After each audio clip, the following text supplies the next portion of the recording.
একটি ছোট্ট গ্রামে এক পাহাড়ের পাদদেশে একটা বিশাল পুরনো গাছ দাঁড়িয়েছিল। তার ডালে ডালে ছিল হাজারো পাখির বাসা, পাতার পাতায় ছায়া, আর শিকড়ের নিচে ছিল শীতলতা। প্রতিদিন এক ছোট ছেলে এসে গাছটার নিচে বসত। সে গল্প করত গাছটার সাথে, ডালে ঝুলে খেলত, ছায়ায় ঘুমিয়ে পড়ত। গাছটা ছেলেটিকে খুব ভালোবাসত।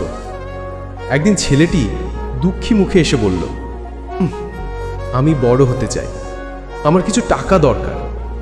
গাছ বলল, আমার আপেলগুলো নিয়ে যাও, বিক্রি করো, আর যা দরকার কিনে নিও। ছেলেটি গাছের সব আপেল নিয়ে চলে গেল।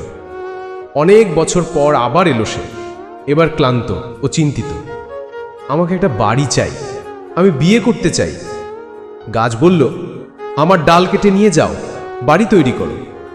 ছেলেটি গাছের ডাল কেটে নিয়ে চলে গেল। আরও বছর পেরিয়ে গেল। একদিন সেই ছেলে, এখন একজন বৃদ্ধ মানুষ, এসে দাঁড়ালো। আমি ক্লান্ত, আমি শুধু একটু বসতে চাই, শান্তি চাই।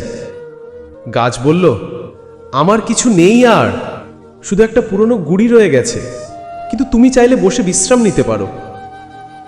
বৃদ্ধ ছেলেটি শান্তির একটা হাসি হেসে বসে পড়ল গাছের গুড়িতে, আর গাছটা চুপচাপ তাকিয়ে থাকলো তার বন্ধুর মুখের দিকে।